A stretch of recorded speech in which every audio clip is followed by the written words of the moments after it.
Recent டைம்ஸ்ல பாத்தீங்கன்னா gold rate மட்டும் ஏறிட்டு இருக்கும். அது மட்டும் இல்ல சில்வரும் அதே மாதிரி ஏறிட்டு இருக்கும்.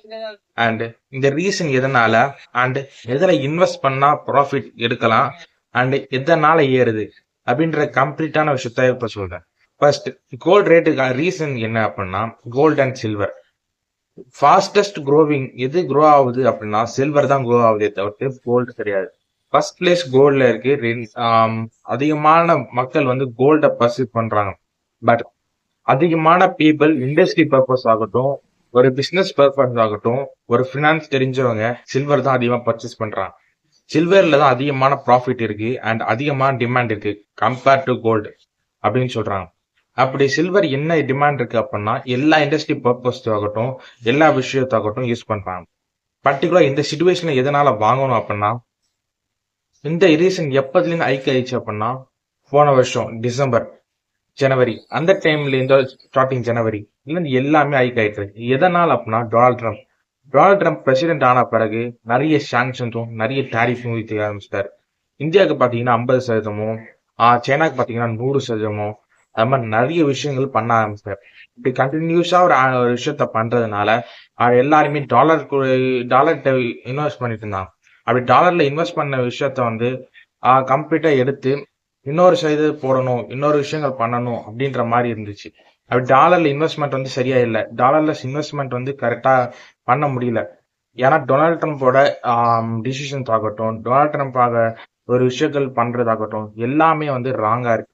அப்படி ராங்கா இருக்கிறதுனால அங்க போய் இன்வெஸ்ட் பண்ணா நம்மளுக்கு ப்ராஃபிட்டபிலிட்டி ஏர்ன் பண்ண முடியாது அப்படின்னு தெரிஞ்சுக்கிட்டு திருப்பி எல்லாருமே வந்து கோல்ட்ல இன்வெஸ்ட்மெண்ட் பண்றதாகட்டும், சில்வர்ல இன்வெஸ்ட்மெண்ட் பண்றதாகட்டும் எல்லாமே வந்து பண்ண ஆரம்பிச்சிட்டாங்க. அப்படி கோல்ட்ல இன்வெஸ்ட்மெண்ட் பண்றதும் சில்வர்ல இன்வெஸ்ட்மெண்ட் பண்றதுக்குமே நிறைய பீப்புள் வந்து ஏன் கோல்ட ப்ரிஃபர் பண்றாங்க அப்படின்னா ஆல்ரெடி தெரிஞ்ச விஷயம் தான். கோல்டுன்ற கம்யூனிட்டி எல்லாருக்குமே தெரிஞ்ச விஷயம். கோல்டு ஜுவல் ஆகட்டும் எல்லா விஷயத்தையும் எல்லாருக்குமே தெரியும். பட் சில்வர் அப்படின்ற சப்ஸ்டான்ஸ் வந்து 75% மேல ரேஸ் ஆயிருக்கு. பட் இதை கம்பேர் பண்ணல கோல்டு 50% தான். கோல்ட வாங்குறதுக்கான ரேட் வந்து ரொம்ப அதிகம். 10 கிராம் ஈக்குவல் டு 1,27,000 கிட்ட நேற்று ரேட்டு. அண்ட் இப்போ கரண்ட்ல பாத்தீங்க அப்படின்னா 1 kg சில்வர் அரௌண்ட் 1 lakh கிட்ட வருது. இப்ப ரெண்டுத்தையும் கம்பேர் பண்ணல ஈஸியா வாங்க முடியும் சில்வர். அது மட்டும் இல்ல கோல்ட வாங்குறதுக்கு பிரைஸும் அதிகம். பட் பண்றதுக்கு கொஞ்சம் இதாகும்னு சொல்லிட்டு செய்கூலி சேதாரம் அந்த மாதிரி நார்மல் பீப்புள் வாங்கினாங்கன்னா அது மாதிரி ஆகும் அப்படின்ற மாதிரி மெத்தட்ல இருக்கு. சரி, ஓகே ஃபேன். இப்படி செய்கூலி சேதாரம் இல்லாம நான் எப்படி கோல்டு வாங்குறது அப்படின்னு கேட்டீங்க அப்படின்னா கோல்டு மியூச்சுவல் ஃபண்ட் ஆகட்டும், கோல்டு 7 கோல்டு பாண்ட்ஸ் ஆகட்டும், கோல்டு ETF ஆகட்டும் இந்த மாதிரி விஷயத்த இன்வெஸ்ட் பண்ணீங்க அப்படின்னா பெட்டரா இருக்கும். இப்படி நீங்க கோல்டு ETF ஆகட்டும், கோல்டு பாண்ட்ஸ் ஆகட்டும், கோல்டு மியூச்சுவல் ஃபண்ட் ஆகட்டும் இந்த மாதிரி இன்வெஸ்ட் பண்ணீங்க அப்படின்னா உங்களுக்கு பெட்டர் ப்ராஃபிட்டபிலிட்டி கிடைக்கும். அது பெட்டர் ப்ராஃபிட்டபிலிட்டி கிடைச்சிச்சு அப்படின்னா பெட்டரான ஒரு விஷயங்கள் உங்களுக்கு கிடைக்கும். அப்படி இதனால கோல்டு ETF ஆகட்டும், கோல்டு மியூச்சுவல் ஃபண்ட் ஆகட்டும் நீங்க இன்வெஸ்ட் பண்ண சொல்றேன் அப்படின்னா உங்களால பிசிக்கலா ஒரு கோல்ட வாங்க முடியாது. லைக் எப்படி சொல்றது அப்படின்னா செய்கூலி இருக்கும், சேதாரம் இருக்கட்டும், அப்படி எல்லாமே வந்து அதிகமாயிட்டே இருக்கும். பட் என்கிட்ட கொஞ்சம் அமௌண்ட் தான் இருக்கு, அதுல கோல்ட்ல இன்வெஸ்ட் பண்ணணும், இப்போ கோல்டு இன்க்ரீஸ் பண்ற மாதிரி எனக்கு இன்க்ரீஸ்மெண்ட் இருக்கணும் அப்படின்னு நினைச்சீங்க அப்படின்னா இதை ப்ரிஃபர் பண்ணலாம். ஏதாவது மியூச்சுவல் ஃபண்ட் அப்படின்றது முதல்ல சேஃபான விஷயம் தான். அதே மாதிரி ETF அப்படின்னாலும் நீங்க கொஞ்சம் ஒரு ரிஸ்க் லைட்டா எடுத்தாங்கன்னா போதும். இதை விட வந்து சில்வர் ஆகட்டும் இந்த மாதிரி விஷயங்கள் இன்வெஸ்ட் பண்ணீங்க அப்படின்னா இன்னும் ப்ராஃபிட்டபிலிட்டி அதிகமா இருக்கும் அண்ட் இந்த விஷயங்கள் இன்னுமே பெட்டரா இருக்கும். And head of the video என்னன்னா ட்ரம்போட அன்சர்டினிட்டி ஒரு சரியான ஒரு விஷயத்த கொண்டு வர முடியாத விஷயத்தினால அங்க இன்வெஸ்ட் பண்ற மக்கள் எல்லாம் கோல்ட்ல இன்வெஸ்ட் பண்ண ஆரம்பிச்சாங்க, சில்வர்ல இன்வெஸ்ட் பண்ண ஆரம்பிச்சாங்க. அதனால சில்வர் அண்ட் கோல்டு ஹைக் ஆயிடுச்சு.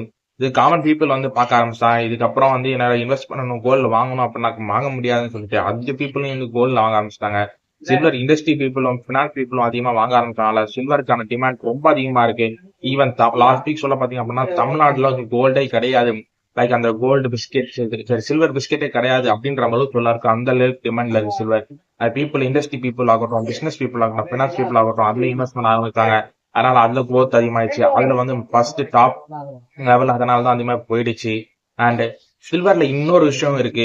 லைக் இங்க இந்தியால வந்து அகமதாபாத்ல ஒரு கோல்டு சில்வர்ல வாங்குறீங்க, ஒரு சில்வர் வாங்குறீங்க அப்படின்னா அவரு ஒரு லட்சம் ரூபாய்க்கு வாங்குறான் அப்படின்னா தமிழ்நாட்டுல அது 1,20,000 இருக்கும். ஏன் அப்படின்னா ஒரு டிரான்ஸ்போர்டேஷன் ஆகட்டும், ஒரு பிளக்சுவேட் ஆகிட்டே தான் இருக்கும் சில்வர். பட் கோல்டு அப்படி இல்ல, காமனா ஒரே பிரைஸ் தான். ஆனா சில்வர் வந்து அப்படி இல்ல. பட் அண்டர்ஸ்டாண்ட் மார்க்கெட்டை பத்தி ஒரு ஃபினான்ஸ் ரிலேட்டட் ஆகட்டும், ஒரு பிசினஸ் ரிலேட்டட் ஆகும் வாங்குறதுனால சில்வர் இன்னும் டிமாண்ட் அதிகமா இருக்கு. பீப்புள் வந்து பிசினஸ் பீப்புள் ப்ரிஃபர் பண்ணது சில்வர், காமன் பீப்புள் ப்ரிஃபர் வந்து கோல்டு. அண்ட் தேங்க்யூ ஃபார் வாட்சிங்.